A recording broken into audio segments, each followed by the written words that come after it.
I'm all set up. We've got the center of my table figured in there. We got lots of little bitty nails and different things in there. Some old, where the screws have been in there. Kind of routed up a little bit. Of course, there's lots of old screw holes in it. But basically, I'm gonna let this planer blade go around there. That's the kind that you can pull the blades out. I just threw a blade away. It's a 2-inch planer. It's about 4 years old, but it was so cool it wouldn't do anything. And so this thing gives me 4 chances of a sharp blade, and they give me some extras. So that's a pretty good deal when you get one of those. Got that one off of Amazon. It was considerably less than what I've seen around. So I'll just find out, and I'm gonna let it plane this off and clean it up. Let's get her going. All right, I'm pulling out a new board for my school board.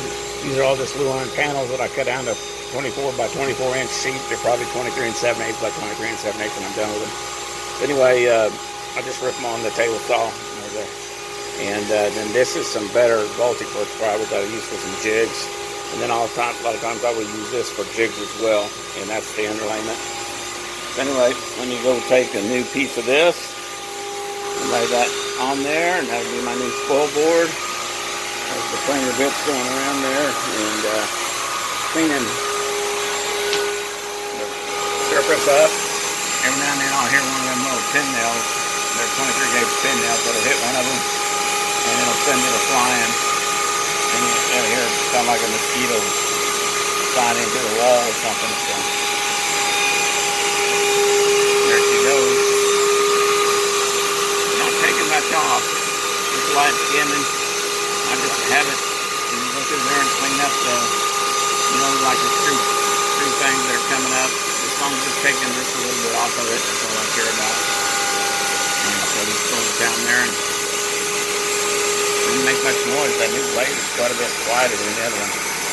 Alright, 9 minutes later. Smooth as a baby's behind, that's for sure. And all them imperfections has gone out of there. At any time, if I want to, I can pull another piece of particle board. I use the particle board because it holds better than MDF.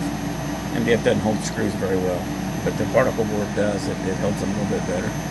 I think it's a little more harsh on the blades, but they're carbide, so who gives a rip, right?